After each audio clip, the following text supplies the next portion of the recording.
Hello everyone, welcome to UGC Net History Classes 24। তোমরা দেখছো এই চ্যানেলটি আর তোমাদের সবাইকে স্বাগত জানাই। আর আমার এই চ্যানেলের ভিডিওতে ক্লিক করার জন্য অসংখ্য ধন্যবাদ জানাই। তো টপ এমসিকিউ ফর WBMSC 2024 অর্থাৎ তোমাদের আগামী রবিবার যে পরীক্ষা হবে 9, 10, 11, 12 তার জন্য টপ এমসিকিউ নিয়ে এসেছি। এর আগে 37-38টি কোশ্চেন্স আমি এই কাল পরশু আলোচনা করেছি, আর তাছাড়াও 12-13টা ভিডিও অলরেডি দেওয়া হয়ে গেছে এমসিকিউ মক টেস্ট এর মতো, তবে একটু আলোচনা করে দিয়েছি, ঠিক আছে। তো আজকে দেখো, আজকে অ্যানসিয়েন্ট, মিডিয়েভাল, মডার্ন অর্থাৎ আধুনিক ভারত থেকেও, প্রাচীন ভারত থেকে আধুনিক পর্যন্ত প্রচুর এমসিকিউ পাবে তোমরা, আর খুব ভালো ভালো এমসিকিউ, একদম এক্সেলেন্ট, অবশ্যই তোমার ভালো লাগবে। একদম ফার্স্ট ক্লাস কোশ্চেন্স রয়েছে, তোমরা অবশ্যই দেখো, ঠিক আছে। আর চ্যানেলে নিউ হয়ে থাকলে সাবস্ক্রাইব করো, আর চ্যানেলে লাইক দাও ভিডিওতে, আর অবশ্যই কমেন্টে করো, ঠিক আছে। তো দেখো ফার্স্ট কোশ্চেন, একদম ফার্স্ট ক্লাস কোশ্চেন নিয়ে এসেছি তোমাদের জন্য। দেখো, স্যার কার্জন উইলিকে কে হত্যা করেন? 1, মদন লাল ধিংরা। 2, বটুকেশ্বর দত্ত। 3, সর্দার উধম সিং। 4, শের আলী। তো এখানে সঠিক উত্তর হয়ে যাবে অবশ্যই অপশন 1, মদন লাল ধিংরা, ঠিক আছে।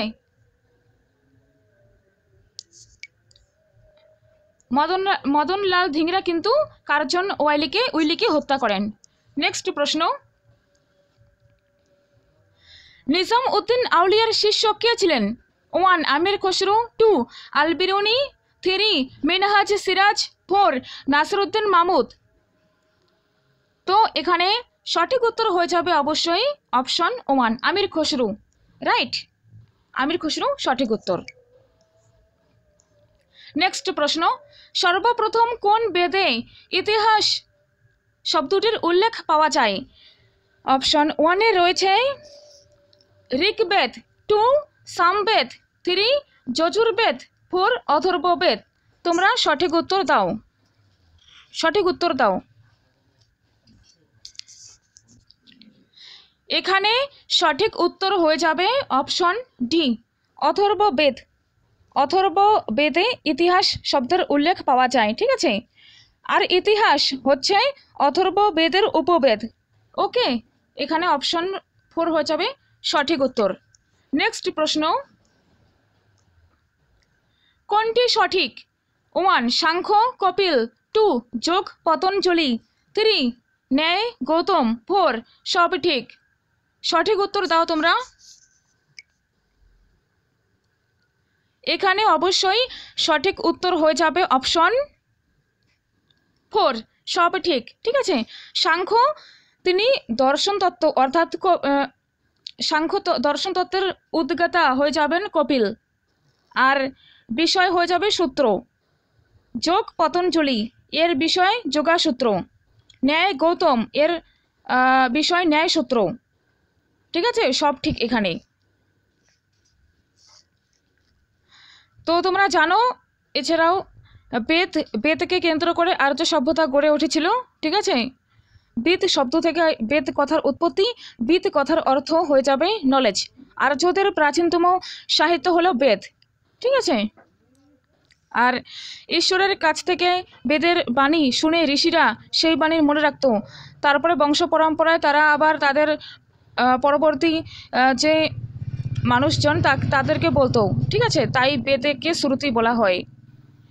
বংশ পরম্পরায় মুখস্থ করে বেদকে স্মরণে রাখা হতো, তাই বেদের অপর নাম শ্রুতি, ঠিক আছে, স্মৃতি বা শ্রুতি। আর ঋক, সাম, যজু এই তিনটিকে ত্রয়ী বলা হয়। আয়ুর্বেদ হয়ে যাবে ঔষধ, ধনুর্বেদ যুদ্ধ কৌশল, গন্ধর্ব বেদ হয়ে যাবে সংকেত, ঠিক আছে।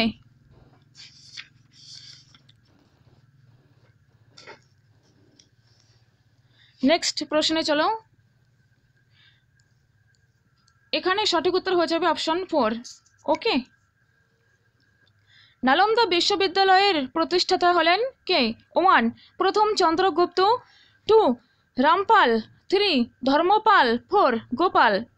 এখানে সঠিক উত্তর হয়ে যাবে অপশন 1, প্রথম কুমারগুপ্ত, ঠিক আছে, তো শুনে রাখো। নালন্দা বিশ্ববিদ্যালয়ের প্রতিষ্ঠাতা প্রথম কুমারগুপ্ত, এটি বিহারে অবস্থিত।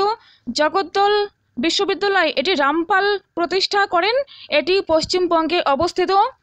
বিক্রমশিলা বিশ্ববিদ্যালয় ধর্মপাল প্রতিষ্ঠা করেন, এটি ভাগলপুর বা বিহারে অবস্থিত, বিহারের ভাগলপুরে অবস্থিত। অদন্তপুরী বিশ্ববিদ্যালয় গোপাল পাল প্রতিষ্ঠা করেন, এটি বিহারে অবস্থিত। সোমপুরি বিশ্ববিদ্যালয় ধর্মপাল প্রতিষ্ঠা করেন, এটি উত্তরবঙ্গ অর্থাৎ পশ্চিমবঙ্গের উত্তরবঙ্গে অবস্থিত। আর বল্লভী বিশ্ববিদ্যালয়, এটি প্রতিষ্ঠাতা ভট্টারক, এটি গুজরাটে অবস্থিত। ঠিক আছে, তো নালন্দা বিশ্ববিদ্যালয়ের প্রতিষ্ঠাতা প্রথম কুমারগুপ্ত। কম্বোজ রাজ্যের রাজধানীর নাম কি? 1 রাজপুর, 2 মথুরা, 3 অসমক, 4 কোনোটি নয়। এখানে সঠিক উত্তর হয়ে যাবে অপশন 1 রাজপুর। কম্বোজ রাজ্যের রাজধানী হয়ে যাবে রাজপুর। অসমক রাজ্যের রাজধানী হয়ে যাবে পোটালি, ঠিক আছে, বা পোটান। হ্যাঁ, আর অসমক কি বলতো? দক্ষিণ ভারতে গোদাবরী নদীর তীরে অবস্থিত। আর সুরসেন রাজ্যের রাজধানী হয়ে যাবে মথুরা। মৎস্য রাজ্যের রাজধানী বিরাটনগর। পাঞ্চাল রাজ্য দুটি ভাগে বিভক্ত ছিল, উত্তর পাঞ্চাল, দক্ষিণ পাঞ্চাল। উত্তর পাঞ্চালের রাজধানী হলো অহিচ্ছত্র, আর দক্ষিণ পাঞ্চালের রাজধানী হলো কাম্পিল্য। পাঞ্চালের রাজা ব্রহ্মদত্তের নাম উল্লেখ আছে রামায়ণে। ঠিক আছে, আর গান্ধার রাজ্যের রাজধানী হয়ে যাবে তক্ষশিলা। আর মহাভারতের ধৃতরাষ্ট্রের পত্নী ছিলেন গান্ধার দেশের কন্যা। ঠিক আছে, এটি তো এমনি আমি বলেছিলাম, বাট এখানে সত্যি দেওয়া আছে। আর বহিস্তান শিলালিপিতে গান্ধারের উল্লেখ পাওয়া যায়। রাইট, তো চলো নেক্সট প্রশ্ন। এখানে 1 হয়ে যাবে সঠিক উত্তর। খান-ই-জাহা মকবুল কার উজির ছিলেন? ওকে, খান-ই-জাহা মকবুল কার উজির ছিলেন? অপশন 1-এ রয়েছে ফিরোজ শাহ তুঘলক, অপশন 2-তে রয়েছে আলাউদ্দিন খলজি, অপশন 3-তে রয়েছে মোহাম্মদ বিন তুঘলক, অপশন 4-এ রয়েছে কেউ নন। এখানে তুমি সঠিক উত্তর দাও, ততক্ষণ আমি কিছু ইনফরমেশনস দিই তোমাদের। ঠিক আছে, বাবর কি স্থাপত্য নির্মাণ করেছেন? লোদি দুর্গ, কাবুলি বাগ। আকবর নির্মাণ করেন বুলন্দ দরওয়াজা, ফতেপুর সিক্রি, হাওয়া মহল, দেওয়ানি খাস, দিল্লি গেট, মরিয়ম প্রাসাদ, যোধাবাই প্রাসাদ, আকবর মল। ঠিক আছে, জাহাঙ্গীর তৈরি করেন ইতিমাদ উদ্দৌলার সমাধিসৌধ। আর শেরশাহ তৈরি করেন পুরানা দিল্লি কিলা-ই-কুহনা মসজিদ আর সাসারামের সমাধিসৌধ। আর শাহজাহান নির্মাণ করেন শীশমহল, মতি মসজিদ, ময়ূর সিংহাসন, তাজমহল, জামা মসজিদ, লাহোর দুর্গ, দিল্লি, দেওয়ান-ই খাস, মুসম্মান বার্জ, আঙ্গুরি বাগ, এগুলি। ওকে, আর কাবুলিবাগ মসজিদের প্রতিষ্ঠাতা বাবর। আগ্রা ফোর্ট, ফতেপুর সিক্রি, এলাহাবাদ দুর্গ, গোয়ালিয়র দুর্গ, বুলন্দ দরওয়াজা, নাসিমবাগ, পঞ্চমহল, এগুলো প্রতিষ্ঠাতা আকবর। ঠিক আছে, তবে এটি আমি মুঘল ভারত থেকে বললাম, বাট পরীক্ষায় তো মিক্সড করে থাকবে, তাই আমিও এখানে বলে দিলাম। ঠিক আছে, যেটা একদম to the point current informations একদম তোমাদের জন্য এই মুহূর্তে দরকার, সেটাই। ফিরোজ শাহ তুঘলক, তো এখানে সঠিক উত্তর হয়ে যাবে ফিরোজ শাহ তুঘলক। ওকে, হিসার জৌনপুর শহর ফিরোজ শাহ তুঘলক নির্মাণ করেন। দেওয়ান-ই-খৈরাত, দেওয়ান-ই-বন্দেগান, এগুলি কিন্তু ফিরোজ শাহ তুঘলক নির্মাণ করেন। ঠিক আছে, আর কার সময় 1,80,000 দাস ছিল, দিল্লিতে দাস ছিল, সেটি হয়ে যাবে ফিরোজ শাহ তুঘলক। ওকে, আর মোহাম্মদ বিন তুঘলকের পরেই ফিরোজ শাহ তুঘলক সিংহাসনে বসেন, মনে রাখবে তোমরা।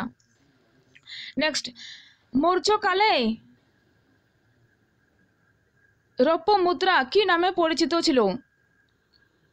1 নিসা, 2 পান, 3 শতমান। তো এখানে সঠিক উত্তর দেবার চেষ্টা করো। মৌর্য যুগে রৌপ্য মুদ্রা কি নামে পরিচিত ছিল? ঠিক আছে, 1-এ নিসা, 2-তে পান, 3-তে বলছে শতমান, 4-এ রয়েছে কাকিনি।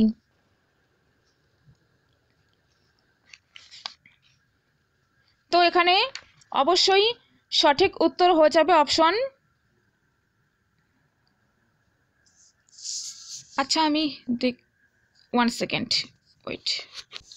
তো এখানে সঠিক উত্তর হয়ে যাবে অপশন, অবশ্যই অপশন সি, শতমান। শতমান হয়ে যাবে মৌর্যকালের রৌপ্য মুদ্রা। ওকে, এটা অবশ্যই মনে রাখবে। নেক্সট প্রশ্ন, কে বলেন ভারতে কোনো দাসপ্রথা ছিল না? 1 স্ট্রাবো, 2 মেগাস্থেনিস, 3 ফাহিয়েন, 4 কেউ নন। সঠিক উত্তর হয়ে যাবে অপশন 2 মেগাস্থেনিস। মেগাস্থেনিসের মতেই ভারতে কোনো দাস প্রথা ছিল না, দাস ছিলেন না। রাইট, নেক্সট প্রশ্নে চলো।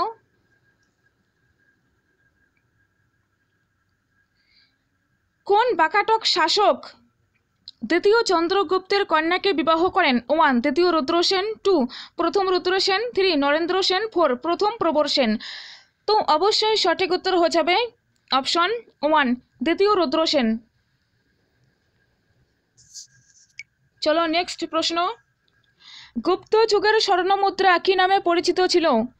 খুব ভালো কোশ্চেন, একদম ফার্স্ট ক্লাস কোশ্চেন। ঠিক আছে,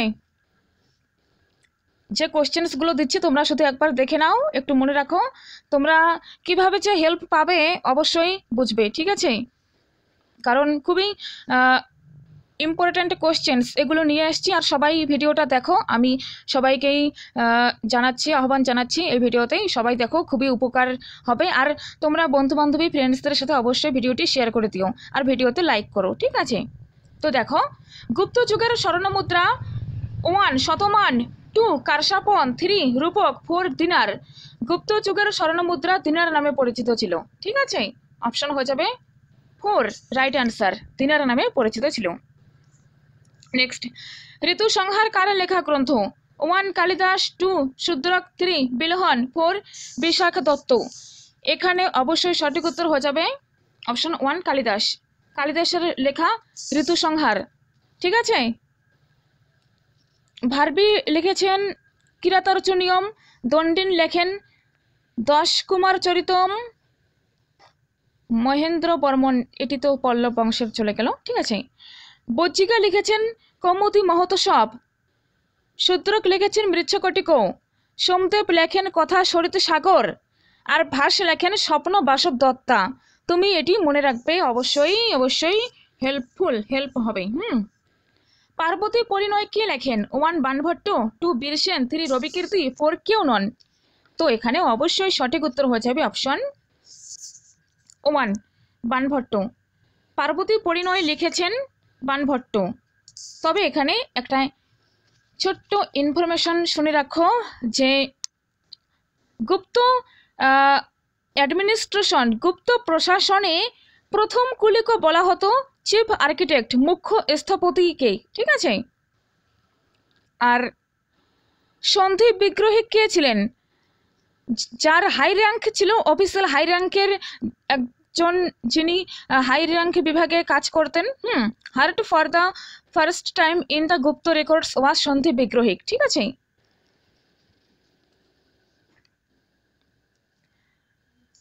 আর গুপ্ত এরা কখন থেকে শুরু হয়? যখন প্রথম চন্দ্রগুপ্ত সিংহাসনে আরোহণ করেন 319 বা 320 খ্রিস্টাব্দে। খ্রিস্টাব্দ কিন্তু, ঠিক আছে, মনে রাখবে। নেক্সট, কারা গুপ্ত যুগের সাহিত্যিক? গুপ্ত যুগের সাহিত্যিক কারা? 1 ভার্বি, 2 কালিদাস, 3 বিশাখ দত্ত, 4 সবাই। তো সঠিক উত্তর দেবার প্রয়াস করো, চেষ্টা করো, আমি ততক্ষণ ওয়েট করছি তোমাদের সঠিক উত্তরের জন্য। ঠিক আছে,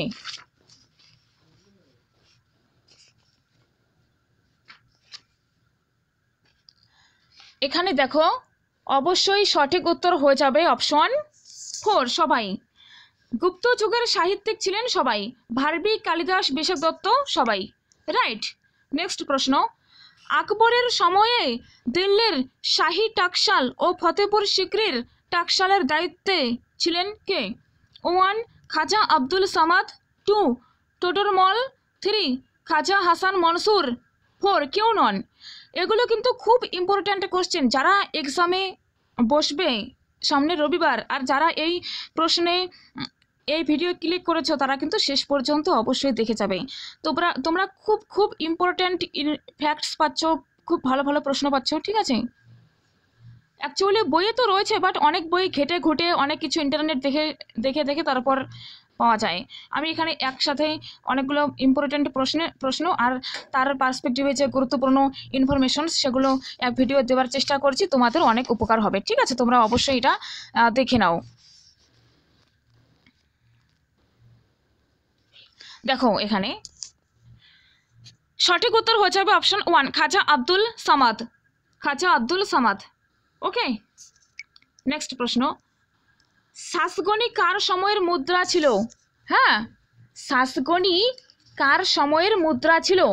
অপশন 1-এ রয়েছে ফিরোজ তুঘলক, অপশন 2-তে রয়েছে মোহাম্মদ বিন তুঘলক, অপশন 3-তে রয়েছে কে আকবর, অপশন 4-এ রয়েছে জালালউদ্দিন খলজি। সাসগনি কার সময়ের মুদ্রা ছিল? তো এখানে সঠিক উত্তর অবশ্যই হয়ে যাবে অপশন 1, ফিরোজ তুঘলক। ফিরোজ তুঘলকের সময়ের যে মুদ্রা তার নাম ছিল সাসগনি, ঠিক আছে। আর একটা ইনফরমেশন শুনে রাখো যে সুলতানি যুগের মধ্যে গঙ্গা জল কে পান করতেন? গঙ্গা জল পান করতেন মোহাম্মদ বিন তুঘলক, ঠিক আছে। মোহাম্মদ বিন তুঘলক গঙ্গা জল পান করতেন। আর দিল্লিতে যে সাবান নির্মাণের প্রথম দিল্লিতে সাবান নির্মাণ হতো, এর প্রথম উল্লেখ পাওয়া যায় সিরাত ই ফিরোজ শাহীতে। 1372 খ্রিস্টাব্দে লিখিত সিরাত ই ফিরোজ শাহী গ্রন্থে দিল্লিতে সাবান নির্মাণের প্রথম উল্লেখ পাওয়া যায়, মানে রয়েছে আর কি এই গ্রন্থটিতে, সিরাত ই ফিরোজ শাহী গ্রন্থে, রাইট। তো মনে রাখবে। চলো নেক্সট প্রশ্ন, economic history of British India কে লিখেছেন? অপশন 1-এ Rameshchandra Dutt, option 2 Mahadev Govind Ranade, option 3 Dadabhai Naoroji, option 4 William Digby. এখানে সঠিক উত্তর অবশ্যই হয়ে যাবে অপশন 1, রমেশচন্দ্র দত্ত, ঠিক আছে। তো কিছু ইনফরমেশন শুনে রাখো।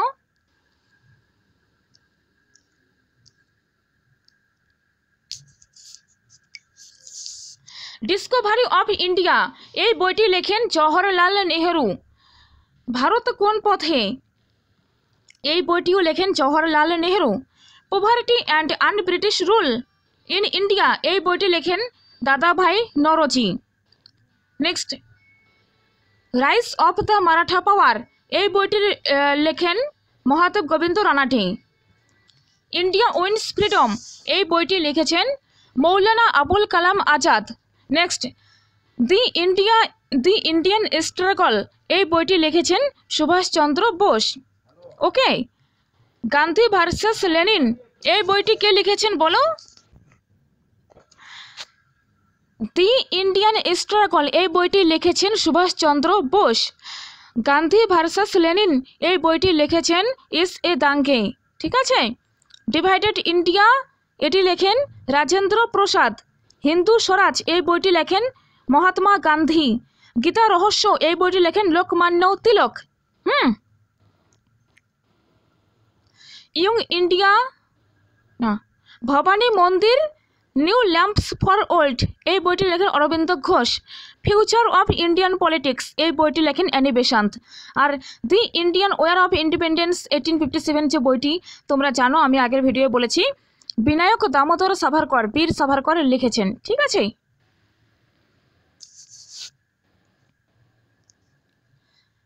গুরুত্বপূর্ণ প্রশ্ন এসে গেছে যে দেখো, অসহযোগ আন্দোলন যে রয়েছে এর পটভূমি কি? জালিয়ানওয়ালাবাগের হত্যাকাণ্ড এবং খিলাফত সমস্যার সমাধানের জন্য এই অসহযোগ আন্দোলন। লক্ষ্য স্বরাজ অর্জন। সূচনা 1920 সাল। প্রধান নেতাকে গান্ধীজি। আর অবসান 1922 খ্রিস্টাব্দে, ঠিক আছে। তো দেখো, 1 আগস্ট 1920 সালে লোকমান্য তিলকের মৃত্যু হয় এবং কোন আন্দোলন শুরু হয়? 1-এ রয়েছে অসহযোগ আন্দোলন, 2-তে রয়েছে আইন অমান্য আন্দোলন, 3-তে রয়েছে ভারত ছাড়ো আন্দোলন, 4-এ রয়েছে ডান্ডি মার্চ। তো ফ্রেন্ডস, এখানে তুমি সঠিক উত্তর দাও। এই মুহূর্তে তুমি দেখছো ভিডিওটি, অবশ্যই ভালো করে দেখো, 2-3 বার দেখো। যে বা যারা তোমরা তুমি দেখছো, অবশ্যই তোমাকেই বলছি তুমি ভালো করে দেখো। খুব তথ্য দিচ্ছি, গুরুত্বপূর্ণ ইনফরমেশন দিচ্ছি। এখানে অবশ্যই সঠিক উত্তর হয়ে যাবে অসহযোগ আন্দোলন, ঠিক আছে। নেক্সট প্রশ্ন, অসহযোগ আন্দোলনের বিরোধিতা কে কে করেন? 1-এ রয়েছে অ্যানি বেসান্ত, 2-তে রয়েছে জিন্না, 3-তে রয়েছে বিপিন চন্দ্র পাল, 4-এ রয়েছে সবাই। তো ডিয়ার ফ্রেন্ডস, এখানে অবশ্যই সঠিক উত্তর তো হয়ে যাবে অপশন 4, সবাই অসহযোগ আন্দোলনের বিরোধিতা করেন। ঠিক আছে, তো এখানে একটা ইনফরমেশন না দিলেই নয়, কারণ তোমাদের যখন অসহযোগ আন্দোলন শুরু হয় তখন অসহযোগ আন্দোলন শুরু হয়ে গেল, ঠিক আছে, তারপরে যে চৌরি চৌরা হত্যাকাণ্ড হয়,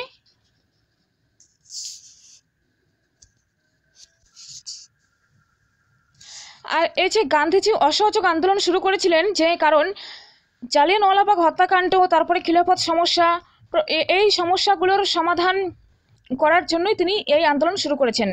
ঠিক আছে, কিন্তু এখানে কিছুদিন এই আন্দোলন চলার পর তোমাদের একটা ঘটনা ঘটে যায়, যে 1922 খ্রিস্টাব্দের 5ই ফেব্রুয়ারি উত্তরপ্রদেশের গোরক্ষপুর জেলার চৌরি চৌরা নামক স্থানে উত্তেজিত জনতা থানায় অগ্নি সংযোগ করলে 22 জন পুলিশের মৃত্যু হয়। এই ঘটনা চৌরি চৌরা হত্যাকাণ্ড নামে পরিচিত। ঠিক আছে, আর এই 5ই ফেব্রুয়ারি এই ঘটনা ঘটে, 25শে ফেব্রুয়ারি অসহযোগ আন্দোলন প্রত্যাহার করে নেন। ঠিক আছে, আর এর ফলে কি হয়, যে গান্ধীর ফলে এই কাজে সারা দেশে তার প্রভূত পরিমাণে তার জনপ্রিয়তা হ্রাস পায়। ঠিক আছে, কিন্তু তিনি বলেছেন যে এই আন্দোলন হবে একদম শান্তিপূর্ণ, কিন্তু তারা যে হত্যাকাণ্ড ঘটিয়েছে তার জন্যই তিনি এই আন্দোলন ত্যাগ করেন। তো আর এই অসহযোগ আন্দোলনের যে প্রথমে আগের কোশ্চেনটা দেখলে, এখানে 1 আগস্ট 1920 সালে নন কোঅপারেশন মুভমেন্ট অর্থাৎ অসহযোগ আন্দোলন শুরু হয় এবং লোকমান্য তিলকের মৃত্যু হয় সেম ডে, একই দিনে। ঠিক আছে, তারপরে এখানে হ্যাঁ, আর অ্যানি বেসান্ত, জিন্না, বিপিন চন্দ্র পাল সবাই এই আন্দোলনের বিরোধিতা করেছেন, অসন্তুষ্ট তো দেখান বা বিরোধিতা করেন।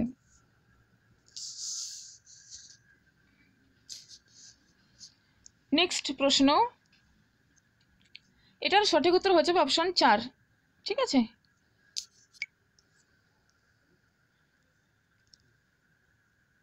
আইন অমান্য আন্দোলন কবে শুরু হয়? হ্যাঁ, অসহযোগ আন্দোলনে একটা তোমরা ইনফরমেশন রাখতে পারো, যে অসহযোগ আন্দোলনের, আচ্ছা পরে বলছি। ঠিক আছে, আইন অমান্য আন্দোলন কবে শুরু হয়? 1 নম্বর অপশনে রয়েছে 12ই মার্চ 1930, 2 নম্বর অপশনে রয়েছে 9 এপ্রিল 1930, 3 নম্বর অপশনে রয়েছে 12ই জানুয়ারি 1930 খ্রিস্টাব্দ, নাকি কোনোটি নয়। 1 সেকেন্ড। আরে হ্যাঁ, শুনে রাখো যে এই অসহযোগ আন্দোলনটা যে করা হয় জালিয়ানওয়ালাবাগের হত্যাকাণ্ডের জন্য। এর আগের দিন আমি একটা প্রশ্নে দিয়েছিলাম যে রবীন্দ্রনাথ ঠাকুর তার নাইট উপাধি কেন ত্যাগ করেন, এর কারণ হয়ে যাবে জালিয়ানওয়ালাবাগ হত্যাকাণ্ডের প্রতিবাদে। ঠিক আছে, আর গান্ধীজি বলেন যে this satanic government can not be mended, it must be ended, যে এই শয়তান সরকারের সংশোধন অসম্ভব, একে ধ্বংস করতেই হবে। রাইট, চলো নেক্সট প্রশ্ন, আইন অমান্য আন্দোলন কবে শুরু হয়? তো এখানে আইন অমান্য আন্দোলন শুরু হয়, সঠিক উত্তর অপশন 1, 12ই মার্চ 1930 খ্রিস্টাব্দে আইন অমান্য আন্দোলন শুরু হয়। ঠিক আছে, তো এই যে আইন অমান্য আন্দোলন, গান্ধীজি লর্ড আরউইনকে চিঠি লেখেন 31শে জানুয়ারি 1930 খ্রিস্টাব্দে ইয়ং ইন্ডিয়া পত্রিকায়। সেখানে তিনি 11টা দাবি পেশ করেন। ঠিক আছে, কিন্তু তখন ভাইসরয় লর্ড আরউইন এইসব দাবিগুলি মেনে নেননি। গান্ধীজি চেয়েছিলেন যে তিনি অর্থাৎ তার এই 11 দফা দাবি স্বীকার করা হবে, কিন্তু তা আর স্বীকার হয়নি। তো 12ই মার্চ 1930 খ্রিস্টাব্দে আইন অমান্য আন্দোলন শুরু হয়। ঠিক আছে। 6 এপ্রিল হ্যাঁ 6 এপ্রিল 1930 খ্রিস্টাব্দে তিনি ডান্ডি পৌঁছান। ঠিক আছে। 12 মার্চ থেকে 6 এপ্রিল ডান্ডি পৌঁছান। ডান্ডি কোথায়? নওশরী ডিস্ট্রিক্টে, জেলাতে অবস্থিত, গুজরাটের নওশরী জেলাতে অবস্থিত। আর সদস্য ছিলেন 78 জন। সেখানে পৌঁছে 6 তারিখ 1930 লবণ আইন ভঙ্গ করেন। ঠিক আছে। আর সর্বাধিক সংখ্যা ছিল গুজরাট থেকে। তো এখানে সঠিক উত্তর হয়ে যাবে অপশন 1। তারপরে গান্ধীজিকে তো গ্রেপ্তার করা হয়। আর গান্ধীজিকে গ্রেপ্তার করার পর কার আন্দোলনে বা কার নেতৃত্বাধীনে আন্দোলন পরিচালিত হয়? তখন তুমি সঠিক উত্তর দেবে আব্বাস তায়েবজি। কিন্তু আব্বাস তায়েবজিকেও গ্রেপ্তার করার পর আন্দোলনের পরিচালনা করেন সরোজিনী নাইডু। ঠিক আছে। 22 মে। ডেটগুলো মনে রাখবে। আর এই আন্দোলন অর্থাৎ আইন অমান্য আন্দোলন সম্পর্কে বলতে গেলে একটা গুরুত্বপূর্ণ কথা না বললেই নয়, কারণ এখানে কিছু রয়েছে। সংক্ষেপে বলে দিচ্ছি যে আমেরিকার যে সাংবাদিক ওয়েব মিলার, তিনি নিউ ফ্রিম্যান পত্রিকায় একটা গুরুত্বপূর্ণ কথা বলেছেন যে আমার সাংবাদিক জীবনের 18 বছরে 22টি দেশে আমি গণবিক্ষোভ, বিদ্রোহ প্রভৃতি প্রত্যক্ষ করেছি, কিন্তু ধর্ষণের মতো এমন বিভৎস অত্যাচার, বেদনাদায়ক দৃশ্য আমি কোনোদিন দেখিনি। কয়েক মিনিটের মধ্যে পুলিশের লাঠির, যার অগ্রভাগ লোহা দিয়ে মোড়া, পুলিশের লাঠির আঘাতে জায়গাটি আহত লোকে ঢাকা পড়ে যেতে দেখলাম। চাপ চাপ রক্ত গড়িয়ে পড়ল চারদিকে। আত্মবিশ্বাসে ভরপুর সত্যাগ্রহীরা আত্মরক্ষার কোনো চেষ্টাই করল না। নিষ্ফল আক্রোশ ও অবর্ণনীয় ঘৃণায় আমি মুখ ফিরিয়ে নিলাম। ঠিক আছে। আমেরিকার সাংবাদিক ওয়েব মিলার, তিনি এ কথাটি নিউ ফ্রিম্যান পত্রিকায় লিখেছেন। ঠিক আছে। আইন অমান্য আন্দোলনের সময় এই ঘটনা ঘটে। তো চলো নেক্সট প্রশ্ন। 1931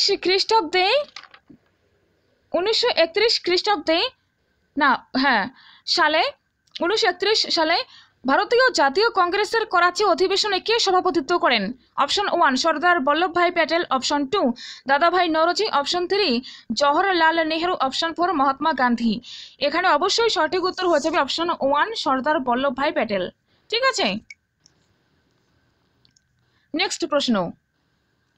আইন অমান্য আন্দোলনের সময় গান্ধীজিকে গ্রেফতার করে কোন জেলে রাখা হয়? 1 জারবেদা জেল, 2 মান্দালয় জেল, যেখানে তিলককে রাখা হয়েছিল 1909 বা 10 সালে, 4 বছর কি 6 বছরের জন্য। ঠিক আছে। তারপর তিহার জেল, অপশন 4 কোনোটি নয়। তো এখানে সঠিক উত্তর অবশ্যই হয়ে যাবে অপশন 1 জারবেদা জেল। ঠিক আছে। 1 সেকেন্ড। হ্যাঁ, আইন অমান্য আন্দোলনের সময় গান্ধীজিকে জারবেদা জেলে রাখা হয়। এটি হয় 1930 খ্রিস্টাব্দে। আর ভারত ছাড়ো আন্দোলনের সময় গান্ধীজিকে রাখা হয় আগা খান প্যালেসে। ওকে, একদম উলটপালট করবে না। আমি আরেকবার রিপিট করছি। আইন অমান্য আন্দোলনের সময় গান্ধীজিকে জারবেদা জেলে রাখা হয়, খাতায় লিখে নেবে। আর 1942 খ্রিস্টাব্দে ভারত ছাড়ো আন্দোলনের সময় গান্ধীজিকে রাখা হয় আগা খান প্যালেসে। ওকে, তো চলো নেক্সট প্রশ্নে যাই। ভারত ছাড়ো আন্দোলন কবে শুরু হয়? 8ই আগস্ট 1942, 1 আগস্ট 1943, 8ই আগস্ট 1946, কোনোটি নয়। তো দেখো এখানে সঠিক উত্তর অবশ্যই হয়ে যাবে অপশন 1 8ই আগস্ট 1942 খ্রিস্টাব্দ। ঠিক আছে। গোয়ালিয়া ট্যাঙ্ক থেকে এই আন্দোলনের শুরু করা হয়। 8ই আগস্ট 1942 ভারত ছাড়ো আন্দোলন শুরু হয়। আচ্ছা, এটা কি ট্যাঙ্ক আমি পরে দেখে বলে দেবো। অ্যাকচুয়ালি আমি এটা হিন্দি নোটস থেকে বা ইনফরমেশন থেকে বাংলায় লিখেছি, তো তাই জন্য।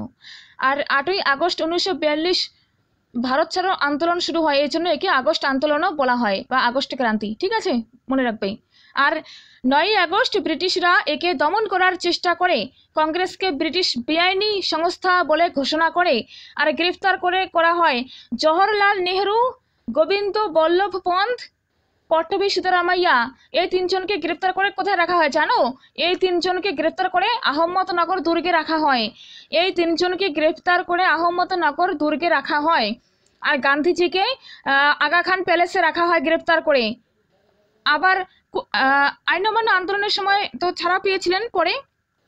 তারপরে যখন 1942-এ ভারত ছাড়ো আন্দোলন শুরু হয়, এখানে সঠিক উত্তর হবে অপশন 1। তো তখন গান্ধীজিকে আগা খান প্যালেসে রাখা হয়।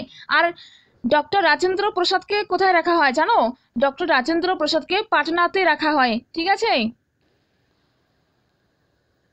আর যারা এ সময় যখন বড় বড় প্রথম সারির নেতৃবৃন্দকে, যেমন গান্ধীজি, ডক্টর রাজেন্দ্র প্রসাদ, জওহরলাল নেহেরু, গোবিন্দ বল্লভ পন্থ, পট্টভি সীতারামাইয়া সবাইকে জেলে রাখা হলো, তারপরে যে অন্যান্য সহকারী নেতা অর্থাৎ ছোট ছোট স্থানে বা ছোট ছোট নেতারা যারা ছিলেন আন্দোলনকে পরিচালনা করার সুযোগ পান, তাদের মধ্যে কে বলো তো? জয়প্রকাশ নারায়ণ ছিলেন, রাম মনোহর লোহিয়া, অচ্যুত পটবর্ধন, উষা মেহতা, যিনি বোম্বেতে গুপ্ত রেডিও তিনি চালিয়েছেন। ঠিক আছে। জে.বি. কৃপালনী, সুচিতা কৃপালনী, এগুলো তোমরা মনে রাখবে। আর ভারত ছাড়ো আন্দোলনের সময় বলিয়াতে, সংযুক্ত প্রদেশের বলিয়াতে, উত্তরপ্রদেশ কারেন্ট টাইমে, চিত্তু পান্ডে অর্থাৎ যে সমান্তরাল সরকার প্রতিষ্ঠা করে সেটি। আর মহারাষ্ট্রে প্রতিষ্ঠা করে ওয়াই.বি. চবন আর নানা প্যাটেল। আর বাংলার মেদিনীপুরে জাতীয় সরকার প্রতিষ্ঠা করে সতীশচন্দ্র সামন্ত। বাংলার তমলুকে তাম্রলিপ্ত জাতীয় সরকার গঠিত হয়। ঠিক আছে। আর বিদ্যুৎ বাহিনী এক্ষেত্রে গুরুত্বপূর্ণ ভূমিকা গ্রহণ করে। এই সরকারের সর্বাধিনায়ক ছিলেন সতীশচন্দ্র সামন্ত। আর এই যে মহিলাদের যোগদান শুনে রাখো, উষা মেহতা কংগ্রেস রেডিওতে বার্তা প্রচার করতেন, গুপ্তভাবে রেডিওতে বার্তা প্রচার করেন এই আন্দোলনের সময়। অরুণা আসফ আলী তারপরে 1958 সালে দিল্লির প্রথম মেয়র হন। ঠিক আছে। পরে অরুণা আসফ আলী কি করেন? কংগ্রেসে ইস্তফা দেন এবং কমিউনিস্ট পার্টির সদস্য হন। ঠিক আছে। বাংলায় মহিলা আত্মরক্ষা সমিতির সাথে যুক্ত ছিলেন রানী মিত্র দাশগুপ্ত, মণিকুন্তলা সেন, রেণু চক্রবর্তী। ঠিক আছে। আর হ্যাঁ, যেমন ভারত ছাড়ো আন্দোলন খুব একটা নামকরা আন্দোলন হয়েছিল, তবে এর বিরোধিতাও হয়েছিল। এর বিরোধিতা কে কে করেন এটা শুনে রাখো।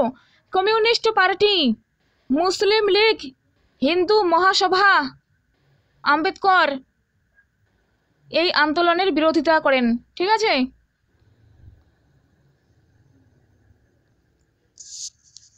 আর স্থগিত হওয়ার কোনো ফিক্সড ডেট নেই ভারত ছাড়ো আন্দোলনের। আর এর নেতৃত্ব কেউ করেনি। পরীক্ষাতে যদি আসে যে ভারত ছাড়ো আন্দোলনের নেতৃত্ব কে করেন, গান্ধীজি, জওহরলাল নেহেরু, পট্টভি সীতারামাইয়া, রাজেন্দ্র প্রসাদ, তোমরা দেবে নন অফ দিস, কেউ নয়। ওকে, নেতৃবর্গ একদম নেই, কেউ নয়। ঠিক আছে।